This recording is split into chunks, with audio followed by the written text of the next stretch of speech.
I'm Dean, 34 years old, an architect from Seattle who always splurges on Christmas gifts for my nephews. This year, my mom Linda dropped a bombshell. "We don't have space for your kids at Christmas." My brother Jason smirked, adding, "Yeah, just bring yourself. They're too loud anyway." I nodded silently, hiding my shock. That night, I returned every expensive toy I'd bought for Noah and Ethan. When Christmas morning arrived, my sister's frantic text lit up my phone. "Where are the presents? They're crying." Before I tell you what happened next, let me know where you're watching from and what you would have done in my situation. Don't forget to subscribe and hit like if family drama resonates with you. Family has always been complicated for us. When I was 15, our dad passed away unexpectedly from a heart attack, leaving mom to raise 3 kids alone. Jason was 17, already causing trouble in school, while Sarah was just 12, still needing guidance through her formative years. Mom worked 2 jobs, often coming home exhausted, but still making time to cook dinner and ask about our day. After Dad died, the family dynamics shifted dramatically. Mom leaned heavily on Jason as the man of the house, despite his increasingly irresponsible behavior. Meanwhile, I buried myself in schoolwork, determined to earn scholarships and build a stable future. Sarah, the youngest, often got caught in the middle of our contrasting approaches to life. My hard work paid off when I received a full scholarship to study architecture at the University of Washington. Those college years were transformative. I excelled academically while working part-time to support myself without burdening mom. After graduation, I quickly climbed the career ladder at a prestigious architectural firm in Seattle, eventually becoming a senior associate with financial stability my father would have been proud of. Jason took a different path. He skipped college, jumping between retail jobs and construction work, never settling into a career. By 23, he married Christine, a woman who shared his perspective that having fun today mattered more than planning for tomorrow. Despite his spotty employment history, mom always defended him. "Jason has a big heart. He's just finding his way." Sarah followed a middle path. She attended community college, became a dental hygienist, and married Greg, an elementary school teacher. They had 2 wonderful boys, Noah, now 7, and Ethan, 5. Their modest, dual income provided stability, though they frequently struggled with childcare and unexpected expenses. From the moment Noah was born, I embraced being Uncle Dean. Unlike Jason, who always seemed uncomfortable around children, I genuinely enjoyed spending time with my nephews. Weekends often found us exploring Seattle's parks, visiting the Woodland Park Zoo, or having impromptu swimming lessons at my condo's pool. I taught Noah to ride a bike last summer, running alongside him until he gained confidence, his little face beaming with pride when he finally pedaled independently. Ethan, the younger one, was more reserved but equally endearing. He had a natural talent for drawing that reminded me of myself at his age. I bought him quality art supplies and spent hours sitting at the kitchen table sketching buildings while he created colorful landscapes beside me. These quiet moments often felt more meaningful than any adult conversation. My bond with the boys grew stronger each year, especially as Sarah and Greg's marriage encountered rough patches. During their separation last spring, I stepped up, taking the boys for entire weekends to give Sarah space to sort through her emotions. We built elaborate Lego structures, baked surprisingly edible cookies, and had serious conversations about their feelings regarding their parents' situation. Being that supportive presence for them fulfilled something deep inside me. Mom and Jason, however, viewed my relationship with the nephews differently. "You're spoiling them," Mom would say after I brought back the boys from a science museum trip with new dinosaur models. "Sarah needs to learn to provide these things herself." Jason was more directly antagonistic. "Playing super uncle doesn't make up for not having kids of your own," he once remarked at a family barbecue loud enough for everyone to hear. Some of us actually grew up and started families. The comment stung particularly because my long-term relationship had ended 2 years prior when my partner and I disagreed about having children. These tensions simmered beneath the surface of family gatherings. Mom increasingly sided with Jason on most matters, from holiday plans to financial decisions about the family home.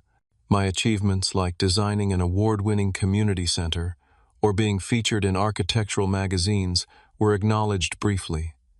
Then conversation would pivot to Jason's latest job prospect or Christine's community theater performance. Sarah noticed this imbalance, but avoided confrontation.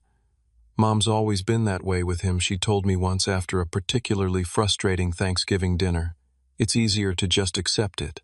But I saw how the favoritism affected her too, especially when Mom babysit Jason's daughter regularly, but claimed to be too tired when Sarah needed similar help with the boys. Despite these frustrations, I maintained my involvement with Noah and Ethan. Their excitement when I arrived for visits, running full speed for hugs, showing me their latest school projects, made the family politics worthwhile. I started a college fund for each boy, contributing monthly, without telling Sarah or Greg. I wanted them to have options I nearly lost after Dad died. Last summer, I took the boys camping at Olympic National Park, teaching them to identify native plants and wildlife. Watching their faces illuminate with wonder at seeing stars without city light pollution reinforced why I prioritized these experiences. Noah asked thoughtful questions about constellations, while Ethan fell asleep against my shoulder by the campfire. That night I realized these moments were shaping not just their childhoods but my adult life as well. As Christmas approached this year, I planned my gifts with special care. Noah had been talking about space exploration, so I purchased an advanced Lego space station set he'd admired in a toy store window. For Ethan, I found a child-friendly tablet preloaded with creative apps that would nurture his artistic tendencies. Additionally, I ordered custom bikes for both boys, planning to store them at my place for springtime rides along Lake Washington. These weren't just gifts. They represented my ongoing commitment to being present in their lives. What I didn't realize was how these expressions of love would become ammunition in a family conflict that had been brewing for years. Our family Christmas tradition had remained consistent since Dad passed away. Everyone gathered at Mom's house on Christmas Eve for dinner, followed by opening one gift each. Christmas morning meant breakfast casserole, remaining presents, and a day of board games and holiday movies. The nephews always stayed overnight, sleeping in the guest room that still contained some of our childhood toys. This year I'd gone all out with the gifts. Beyond the Lego space station for Noah and creative tablet for Ethan, I'd purchased several books for each boy based on their interests. The custom bikes were my pride and joy, one blue with silver accents for Noah, one green with black details for Ethan, both with their names painted on the crossbar. I'd also planned a day trip to Hurricane Ridge Snow Park for December 26th, knowing the boys had never experienced proper snow play. 1 week before Christmas, my phone rang during a client meeting. Seeing Mom's name, I excused myself and stepped into the hallway. "Dean, honey, we need to discuss Christmas arrangements."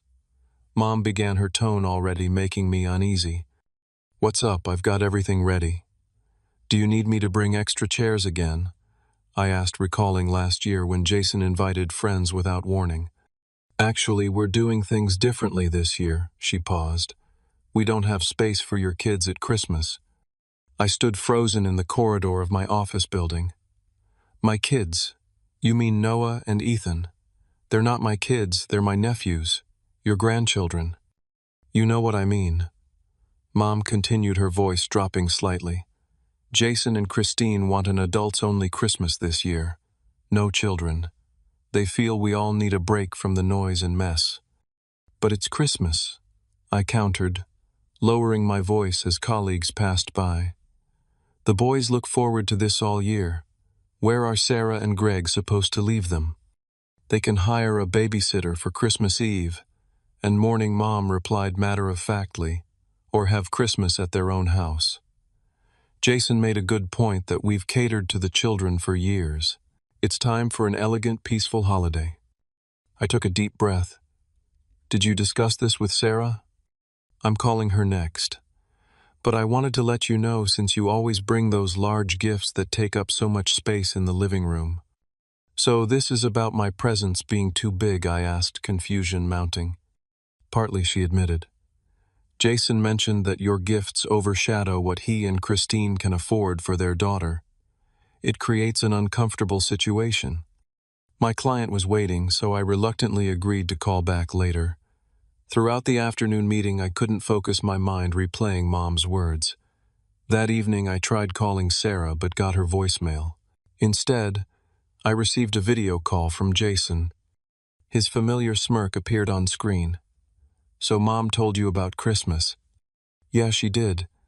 I don't understand why suddenly the kids aren't welcome for a family holiday." Jason leaned back in his chair looking satisfied. "Yeah, just bring yourself. They're too loud anyway. Christine and I want to enjoy a sophisticated Christmas for once. Adults enjoying adult conversation. Good wine, no sticky fingers on the furniture." "What about Mackenzie?" I asked, referring to his 8-year-old daughter. "She's staying with Christine's parents. They have a big family gathering with cousins her age. Much more fun for her." The subtext was clear: his child deserved a fun Christmas with family, while Sarah's children didn't. Christine appeared in the background, waving casually. "We're thinking elegant this year. Black tie optional. I'm making a 5-course dinner." I maintained composure despite my rising anger. "Have you considered how this affects Sarah and the boys? They don't have other family to visit." Jason shrugged. "Not my problem. They should have planned better." After ending the call, I sat in my dark apartment, piecing together what was happening. This wasn't about space or sophisticated holidays. Jason had always resented my relationship with Noah and Ethan, the way they ran to me first at family gatherings, how they proudly showed me their report cards and drawings. My success in my career contrasted sharply with his employment struggles, and my generosity toward the nephews highlighted this disparity further. I recalled previous incidents: Jason accidentally breaking Noah's birthday gift from me last year, claiming my Thanksgiving pumpkin pie made him sick, scheduling competing events when I planned outings with the boys. This Christmas exclusion was merely the latest in his campaign to minimize my role in the family. Mom's complicity hurt even more. She'd always enabled Jason's behavior, but actively participating in excluding her own grandchildren from Christmas crossed a line I hadn't anticipated. The favoritism had evolved into something uglier, a willingness to hurt innocent children to appease her favorite son. I paced my apartment, debating my options. Confronting them directly would likely backfire, causing more drama that would ultimately affect the boys. Sarah was already walking a tightrope, dependent on Mom for occasional childcare and emergency financial help. I couldn't put her in the middle of this conflict. That night I barely slept, replaying years of small slights and power plays. By morning, a simmering anger had replaced my initial shock. This wasn't just about Christmas, it was about years of manipulation and a fundamental lack of respect, not just for me, but for Sarah and her children. Something needed to change, and I realized I might be the only one positioned to force that change. The morning after Jason's call, I sat at my kitchen counter with coffee, making a decision that would alter our family dynamics permanently. I'd spent years trying to maintain peace, overlooking slights and double standards for the sake of family harmony. That approach had only emboldened Jason and reinforced Mom's favoritism. The exclusion of Noah and Ethan from Christmas wasn't just another minor slight, it was a clear message about who truly mattered in our family hierarchy. I called Sarah, determined to hear her perspective before taking action. She answered on the 4th ring, sounding harried with children's voices in the background. "Hey Dean, can I call you back? I'm getting the boys ready for school." "It's about Christmas," I said, knowing this would get her attention. "Did Mom call you yesterday?" The background noise suddenly diminished. "Yes," she said quietly. "She told me about the adults-only Christmas. I'm still processing it." "What did you tell her?" Sarah sighed heavily. "What could I say? I told her we'd figure something out. Greg's parents are visiting his sister in Florida, so we can't go there. I guess we'll just have Christmas at home, the 4 of us." "Did you ask why they were excluding the boys?" I pressed. "Mom said something about Jason and Christine wanting a sophisticated holiday experience this year." Her voice cracked slightly. "Dean, the boys were so excited about sleeping at Grandma's house on Christmas Eve. Noah already wrapped the ornament he made for her tree." My resolve strengthened hearing the resignation in Sarah's voice. This pattern had repeated throughout our lives. Jason demanded, Mom accommodated, Sarah acquiesced, and I suppressed my objections for the sake of peace. I'll call you later, I promised. We'll figure this out. After hanging up, I made 3 decisive moves. First, I contacted the toy store and returned the Lego space station and tablet, explaining I no longer needed them. Second, I called the bike shop and canceled the custom orders, forfeiting the deposits. Third, I opened my laptop and searched for last-minute vacation packages. Within an hour, I'd booked a 7-day stay at an all-inclusive resort in Cancun, departing early Christmas morning. The irony wasn't lost on me for years. I'd declined invitations from friends to travel during holidays, prioritizing family time instead. Now I was spending thousands of dollars to be as far from family as possible. I texted Mom a brief message: I've made other arrangements for Christmas. Won't be attending dinner at your house. Have a good holiday. Her response came quickly. What other arrangements? Everyone's expecting you. I didn't elaborate, simply reiterating that I wouldn't be there. Jason called almost immediately after, but I let it go to voicemail. His message alternated between guilt-tripping and accusation. Mom's upset now. What's your problem? Is this because of the kids thing? Don't be so sensitive. That afternoon, I purchased small, thoughtful gifts for my coworkers and neighbors, people who showed me consistent respect. I arranged for my absence from the office, setting automated responses and delegating ongoing projects to colleagues. For the first time in my adult life, I was choosing myself over family obligation. Sarah called that evening, her voice tight with worry. Mom says you're not coming for Christmas. Dean, please don't make things worse. Let's just get through the holidays. I'm not trying to make things worse, I explained, but I'm not going to pretend everything's fine when it's not. They explicitly excluded your children from a family holiday. That crosses a line. But skipping Christmas entirely, that seems extreme. What's extreme is telling grandchildren they're not welcome at Christmas. What's extreme is a grown man being jealous of the relationship I have with his nephews. What's extreme is our mother enabling all of it for decades. Sarah was silent for a moment. Where will you go? Mexico. All-inclusive resort. I leave Christmas morning. Another pause. You deserve a break. But the boys will miss you. I'll see them after New Year's, I promised. And Sarah, stop accepting scraps from Mom and Jason. You and your kids deserve better.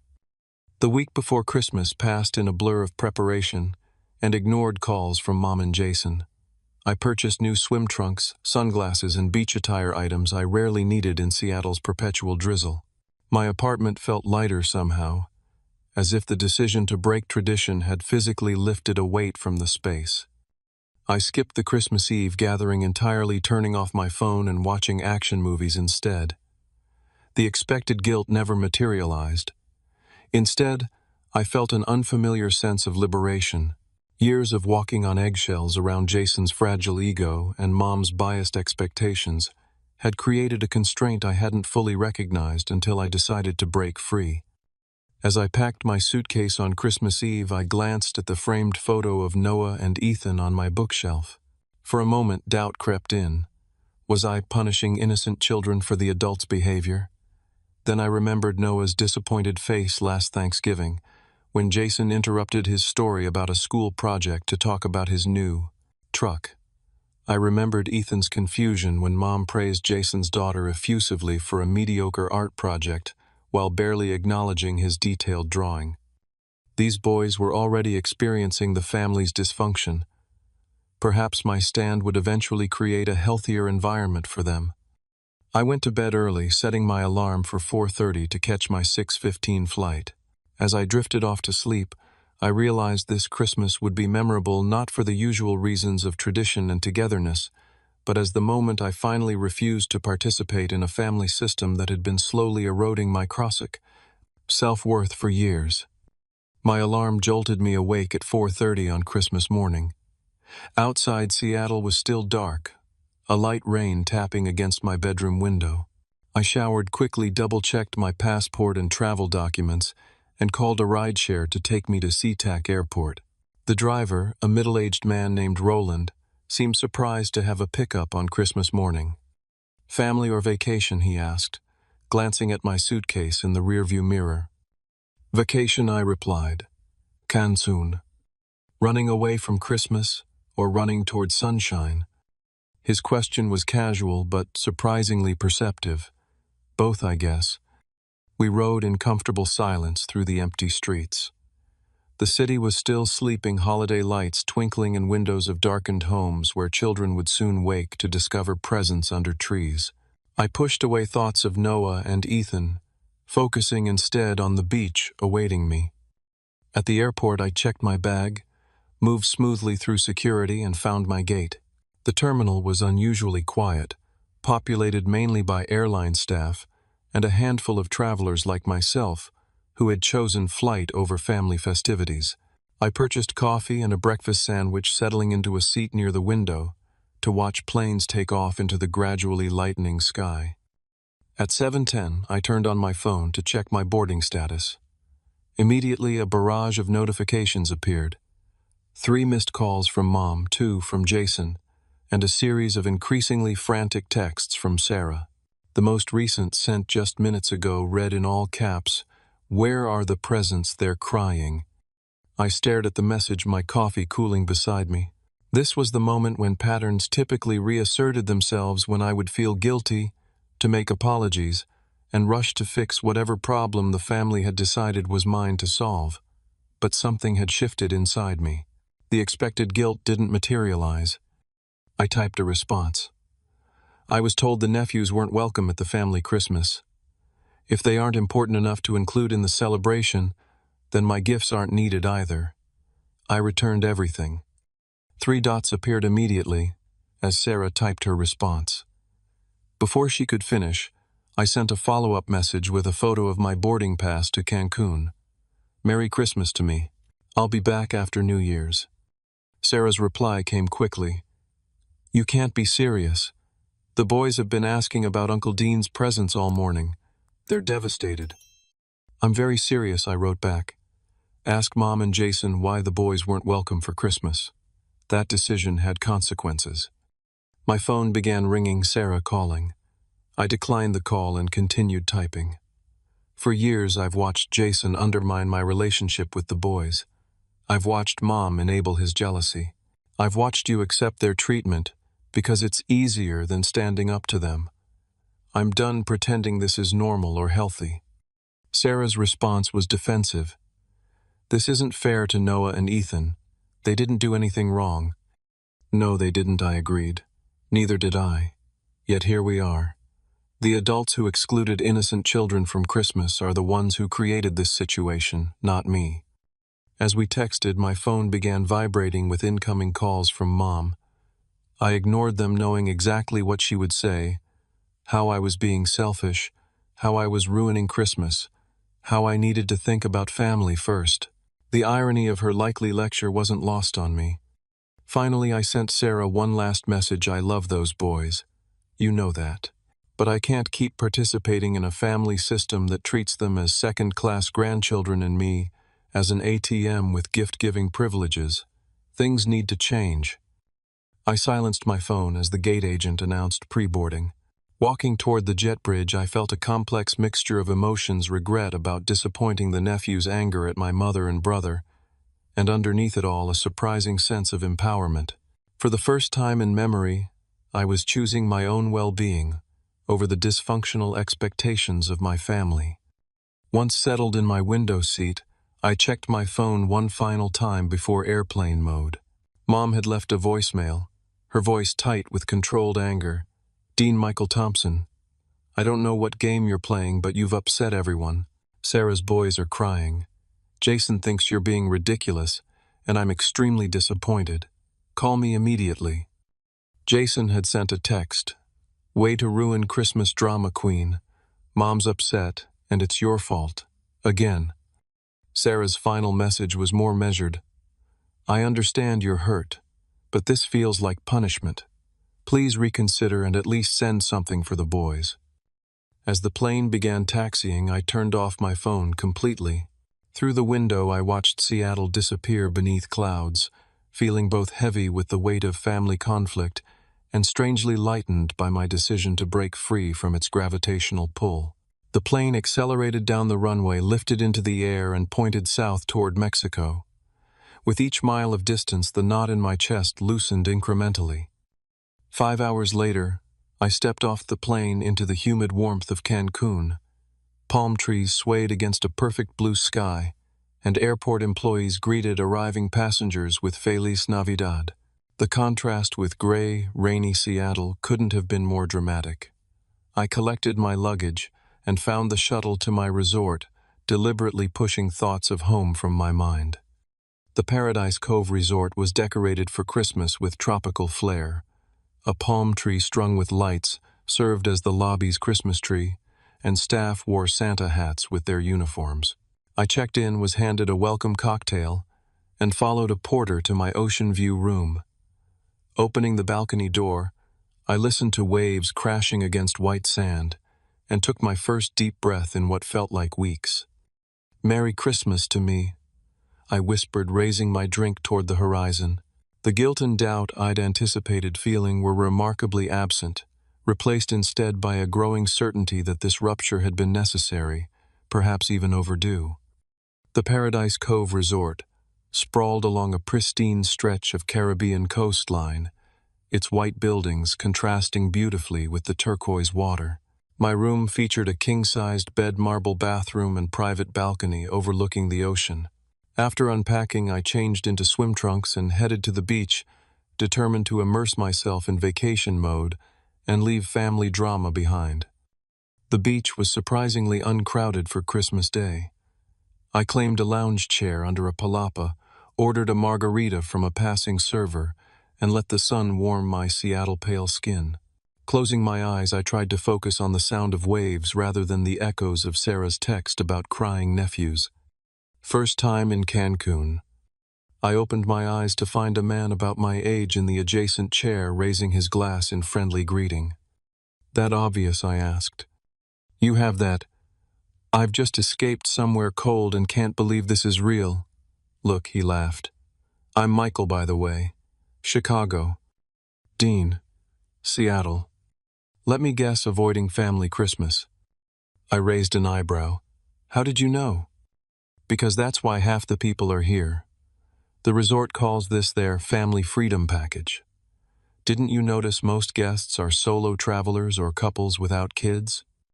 Looking around, I realized he was right. The beach held mainly adults, none with children in tow. "Christmas refugee myself," Michael continued. "Third year running. My family does this passive-aggressive gift exchange thing where everyone secretly judges each other's presents. Decided life's too short, started coming here instead." As we talked, I learned Michael was a divorced pharmaceutical sales rep who had gradually reduced his family obligations after years of feeling like an outsider. "My brother married the perfect woman who makes perfect Christmas cookies and has perfect children who play perfect piano recitals at perfect holiday gatherings," he explained. I got tired of being the imperfect comparison. His story resonated uncomfortably with my own situation. Over beers at the beach bar that afternoon, I found myself sharing details about Mom's favoritism, Jason's jealousy, and the Christmas exclusion that had finally pushed me to break tradition. "The part that bothers me most," I admitted, "is that I still feel guilty about the nephews. They didn't deserve to be caught in the middle." Michael nodded thoughtfully. "Kids always get caught in adult drama, but sometimes the best thing you can do is model what healthy boundaries look like. Your nephews are watching how you let people treat you." That evening, I joined a Christmas dinner at the resort's main restaurant, finding myself seated at a table with other solo travelers. Besides Michael, there was Rebecca from Toronto, avoiding her newly divorced parents' competing Christmas events, Antonio from Barcelona, escaping his large family's questions about his single status, and Layla from Miami taking a break from her role as primary caregiver for her mother. As we shared stories over turkey with tropical fruit glaze and champagne, a pattern emerged. Each of us had reached a breaking point with family expectations that prioritized appearances over authentic connection. Each had chosen self-preservation over self-sacrifice. And remarkably, none expressed regret about their decision. Family systems don't change unless something disrupts them, Layla observed. She'd trained as a therapist before shifting to real estate. Sometimes being the difficult one who refuses to play along is actually the healthiest role. That night, lying in my comfortable hotel bed, listening to ocean waves, I considered Layla's words. Had I really been doing my nephews any favors by participating in a family system that clearly devalued them compared to Jason's daughter? Was my annual overcompensation with extravagant gifts actually reinforcing the very dynamic I resented? The next morning, I joined a snorkeling excursion to a nearby reef. Floating above vibrant coral formations, watching tropical fish dart through crystalline water, I experienced a moment of perfect clarity. My relationship with Noah and Ethan didn't need to be defined by Christmas presents or family gatherings. I could build something more meaningful with them outside the toxic dynamics that had characterized our family for years. On my third day in Mexico, I finally checked my phone. Numerous missed calls and texts awaited, but one caught my attention, a video message from Sarah. With trepidation, I pressed play. The video showed Noah and Ethan sitting on their living room couch, both with puffy eyes, suggesting recent tears. "Say hi to Uncle Dean," Sarah's voice instructed from behind the camera. "Hi, Uncle Dean," they mumbled in unison, clearly coached. "We miss you," Noah added, looking directly at the camera. "Mom said you went to Mexico instead of Christmas." "Did we do something wrong, Ethan?" asked his small voice, breaking my heart. The video ended there. I sat on my balcony watching it repeatedly, tears forming despite the bright sunshine. They thought they had done something wrong, exactly what I'd hoped to avoid. I called Sarah, immediately relieved when she answered. "That video was low, Sarah," I said without preamble. "I didn't make it to manipulate you," she defended. "They genuinely wanted to know why you weren't there and why there weren't any presents from you. What was I supposed to tell them? The truth would be a start. That their grandmother and uncle decided children weren't welcome at Christmas this year." Sarah sighed heavily. "I couldn't tell them that. They already feel like Grandma prefers Mackenzie." "Because she does," I stated flatly. "And by protecting Mom and Jason from the consequences of their actions, you're teaching the boys to accept being treated as less important." There was a long pause before Sarah spoke again, her voice quieter. "Maybe you're right. I just don't know how to stand up to Mom without making everything worse." "That's exactly what they count on, Sarah. They know you'll accept whatever they decide because you're afraid of conflict." Another pause. "So what do I tell the boys about why you didn't bring presents?" I thought carefully before answering. "Tell them Uncle Dean is figuring out a new Christmas tradition that will be just for us. Something better than presents under a tree. Tell them I'll explain everything when I get back." After hanging up, I walked to the resort's gift shop. I purchased colorful Mexican blankets for each nephew, hand-carved wooden animals, and local chocolate. These weren't replacement gifts for the expensive items I'd returned. They were symbols of a new approach to our relationship, one not based on monetary value or competition with Jason's family. That evening, I joined a group excursion to Chichen Itza, the ancient Mayan ruins.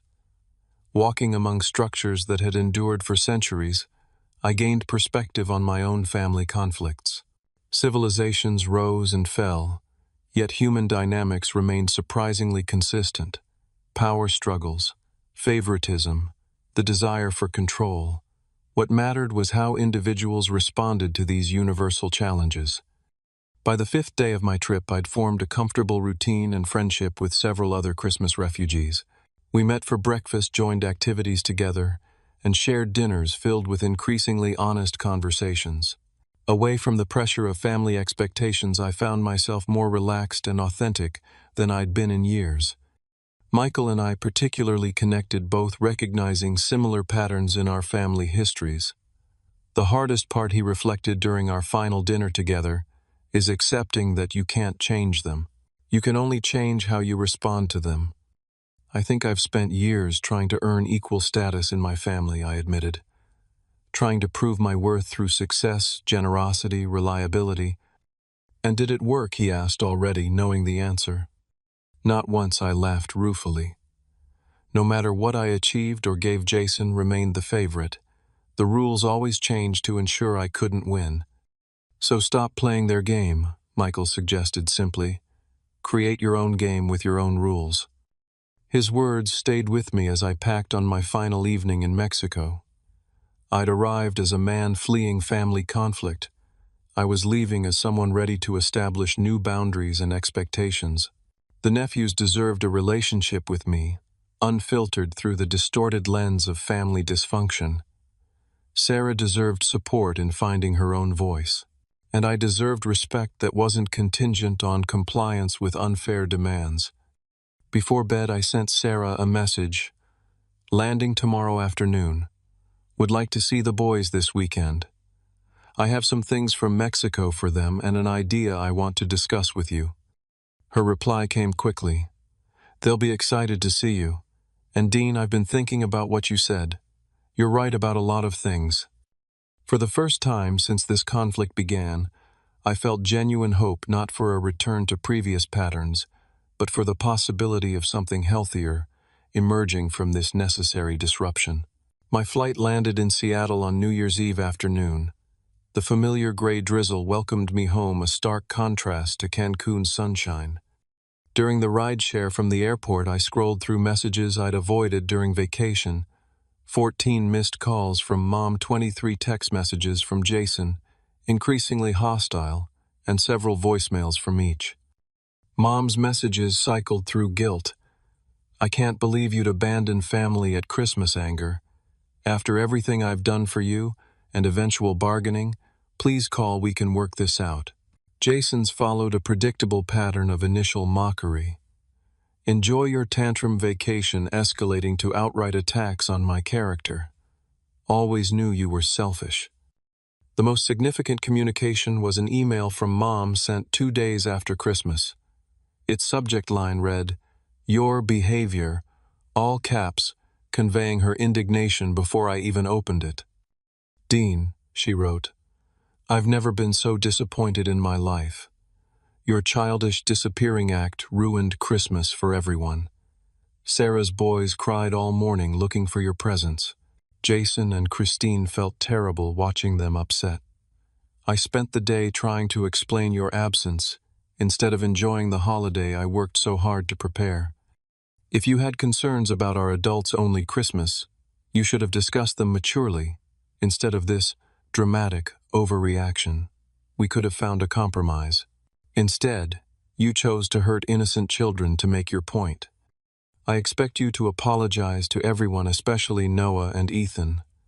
They deserve an explanation and replacement gifts for what you cruelly withheld. This isn't the son I raised. Call me when you're ready to make amends." I closed the email without responding, struck by how thoroughly she had reframed the situation.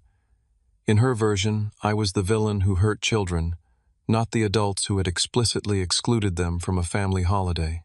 The cognitive dissonance was remarkable.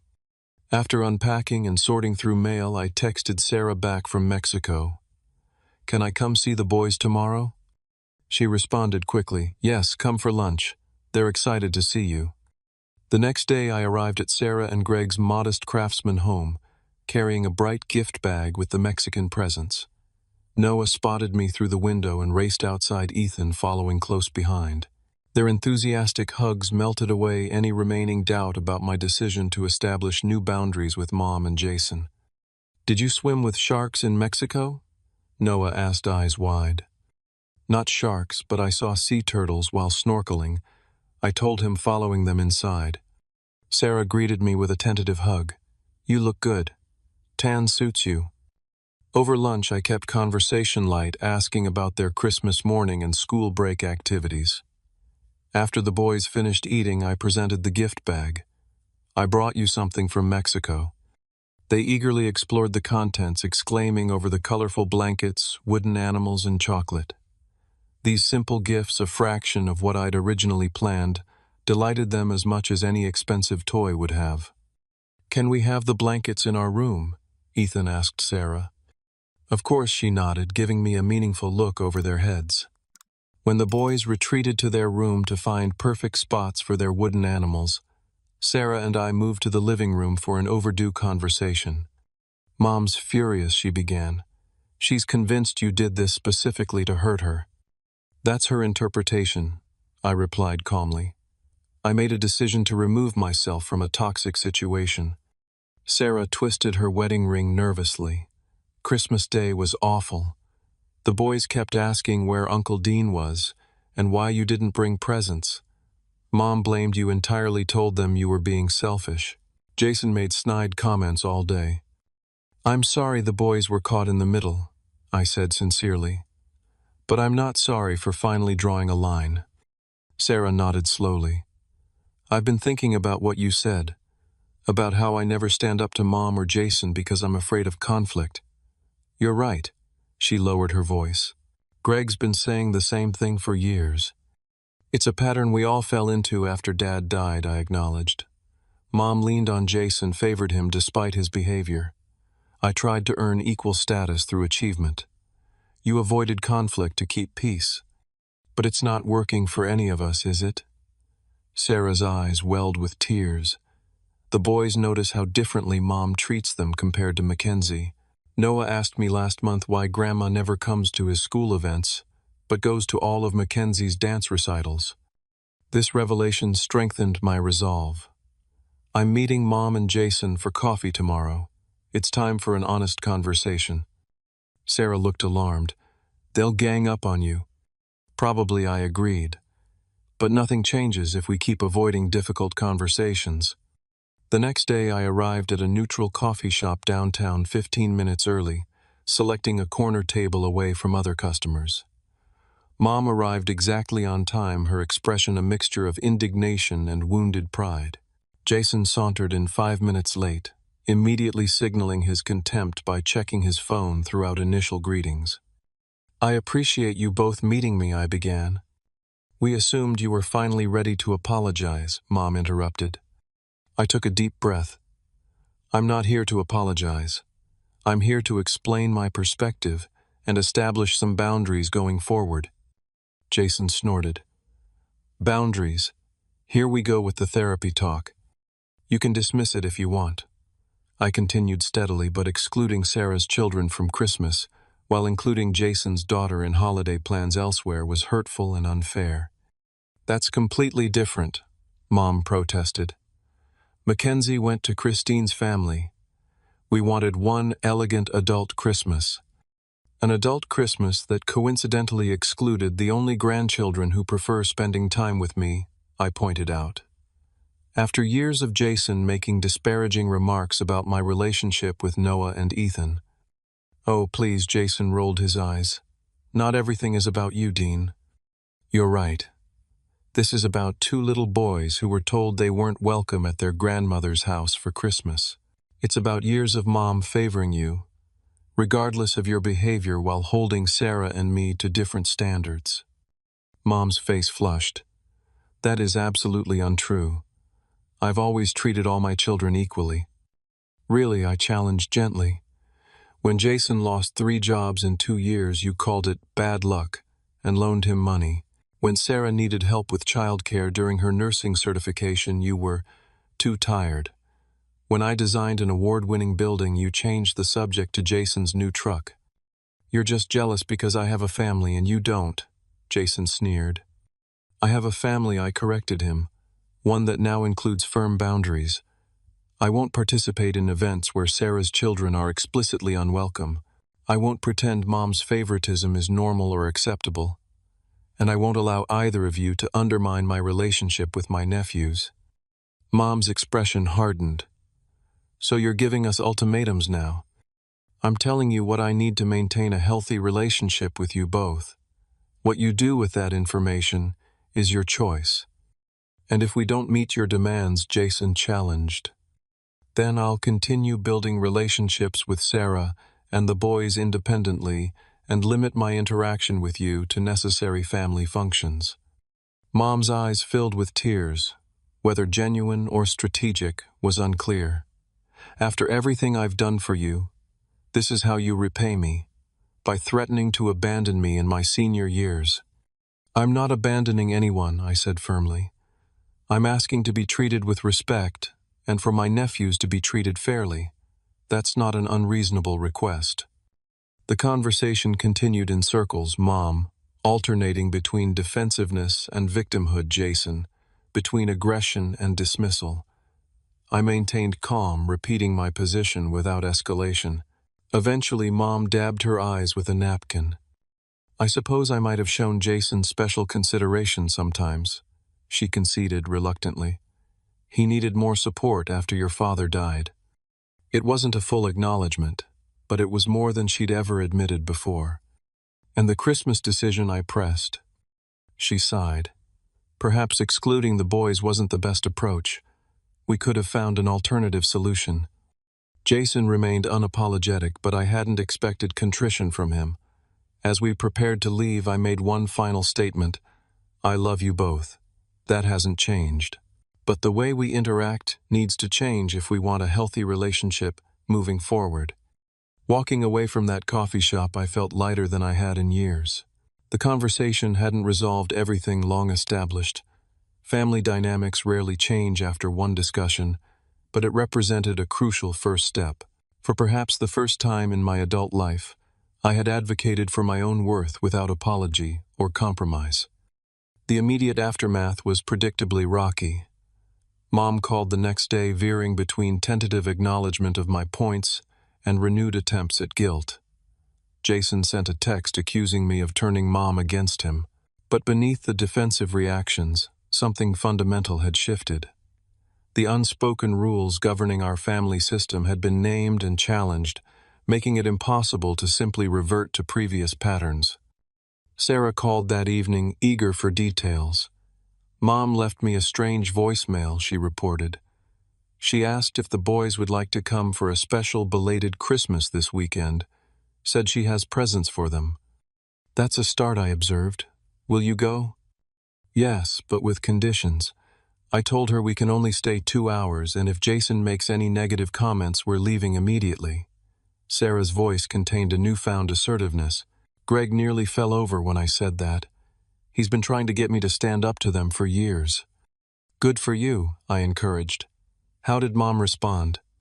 "She was shocked, then said she understood. I think she's realizing things have to change." That night I sent an email to Mom, Jason, and Sarah, outlining my suggestions for rebuilding family relationships. I proposed monthly family dinners with all children included, equal time and attention for all grandchildren, and a commitment to respectful communication. Whether they would embrace these suggestions remained uncertain, but articulating them represented another step toward healthier dynamics. As January progressed, small changes emerged. Mom called Noah on his half-birthday, something she'd never done before. Jason was notably absent from a family dinner Sarah organized, creating a more relaxed atmosphere. And I found myself able to decline a last-minute request from Mom without the usual accompanying guilt. These were modest beginnings, not dramatic transformations. Real change would require consistent effort and probably occasional setbacks. But for the first time, I felt hopeful that our family might eventually develop more authentic connections, ones based on mutual respect rather than compliance with dysfunctional expectations. 6 months after the Christmas confrontation, Seattle's summer brought warm sunshine and significant changes to our family landscape. The most tangible change was my new home, a craftsman-style house with 3 bedrooms in a family-friendly neighborhood. Unlike my sleek downtown condo, this place featured a backyard with a fire pit, a tree suitable for a future treehouse, and most importantly, dedicated rooms for Noah and Ethan to stay overnight. The house represented my commitment to creating space for what truly mattered. I'd furnished the boys' room with twin beds, desks for homework, and shelves for their growing interests: astronomy. For Noah, art supplies; for Ethan. Their excitement when they first saw the space confirmed I'd made the right decision. "We really get our own room at your house?" Noah had asked, eyes wide with disbelief. "Absolutely," I'd assured him. "This is your space whenever you want to stay over." Our uncle weekends had become a regular fixture, occurring every third weekend without fail. We established traditions: Friday night pizza and board games, Saturday morning pancakes, afternoon adventures around Seattle, and Sunday morning nature walks before I returned them home. These consistent quality interactions proved more meaningful than any expensive gift I could have purchased. Sarah had undergone perhaps the most remarkable transformation. After our Christmas standoff, she'd found her voice in unexpected ways. She enrolled in an assertiveness training course, started therapy to address her conflict avoidance, and gradually established clearer boundaries with Mom and Jason. Her marriage to Greg strengthened as she stopped positioning herself as family peacekeeper at the expense of her immediate family's needs. I never realized how much energy I spent worrying about Mom's reactions, she confided during a backyard barbecue at my new house. It's exhausting to constantly manage other people's feelings. Mom's evolution proved more complicated. Initially defensive and hurt by what she perceived as her children's rebellion, she gradually demonstrated willingness to examine her role in our dysfunctional patterns. After several stilted interactions, she agreed to attend family therapy sessions with Sarah and me. Jason refused to participate, but even without him, these conversations facilitated important breakthroughs. During our third session, Mom tearfully acknowledged her favoritism toward Jason. "After your father died, Jason reminded me so much of him, the same impulsive decisions, the same charm. I think I was trying to save your father by saving Jason from consequences." This admission, while painful to hear, allowed us to begin rebuilding our relationship on more honest ground. Practical changes followed. Mom established a rotation system for attending grandchildren's events, ensuring equal presence at Noah and Ethan's activities compared to Mackenzie's. She created a calendar, tracking birthdays, school performances, and sports games, visibly committed to more balanced grandparenting. Jason's response proved less encouraging. Confronted with shifting family dynamics that no longer centered his needs and feelings, he retreated into familiar patterns of blame and victimhood. Our interactions remained strained, limited mostly to necessary family gatherings where he typically maintained cold civility. Christine, perhaps sensing which way the wind was blowing, made separate efforts to maintain relationships with Sarah and me, occasionally bringing Mackenzie for playdates with her cousins. As summer transitioned to fall, I reflected on the profound shifts in my personal boundaries. I no longer automatically accepted last-minute requests from family members. I expressed opinions without preemptively softening them to avoid conflict. Most significantly, I stopped measuring my worth against Jason's perceived status in the family hierarchy. These changes rippled beyond family relationships. At work, I declined a high-profile project with an unrealistic timeline instead of automatically saying yes to prove my value. In dating, I was more authentic about my needs and expectations, rather than molding myself to others' preferences. Even my friendships deepened as I brought more genuine presence to those connections. Perhaps most rewarding was witnessing Noah and Ethan's development in this healthier environment. Noah, now 8, displayed increasing confidence in expressing his interests, even when they differed from his cousin's preferences. Ethan, 6, showed less anxiety about getting in trouble for normal childhood behaviors. Both boys seemed more secure in their understanding that love shouldn't require perfect compliance or performance. As the anniversary of last year's Christmas conflict approached, holiday planning generated inevitable tension. After several family discussions, we agreed on a new arrangement. Christmas Eve would be spent at Sarah and Greg's house with all children included. Christmas Day would be divided mourning, with immediate family's afternoon gathering at my house for a casual meal and gift exchange. Mom initially pushed for hosting as usual, but ultimately accepted the new plan. Jason and Christine agreed to attend both gatherings, a promising sign of potential reconciliation. I approached the holiday with cautious optimism, recognizing that one successful Christmas wouldn't erase years of dysfunctional patterns, but could represent meaningful progress. 2 weeks before Christmas, I took Noah and Ethan shopping to select gifts for their parents and grandmother. Unlike previous years when I'd funded extravagant presents, This experience focused on thoughtful selection within reasonable budgets. Noah carefully chose a gardening book for Mom based on her recent interest in houseplants. Ethan selected a handmade scarf, remembering she often mentioned feeling cold. "Do you think Grandma will like it?" Ethan asked anxiously as we wrapped the presents. "She'll love it because you chose it, especially for her," I assured him. "The best gifts show you pay attention to what people care about." This moment crystallized the lesson I'd been learning throughout the year: authentic love expresses itself through attention and respect, not expensive gestures or compliance with unhealthy expectations. The lavish gifts I'd previously showered on the nephews had partly been attempts to compensate for family dysfunction rather than expressions of genuine connection. The morning of Christmas Eve, I stood in my kitchen, preparing cinnamon rolls to bring to Sarah's gathering. Sunlight streamed through windows, illuminating the home I'd created, not just a physical space, but an environment of authenticity and healthy boundaries. My phone chimed with a text from Sarah. "The boys are already watching for your car. Merry Christmas, big brother. Thank you for changing everything." Those simple words encapsulated the journey of the past year.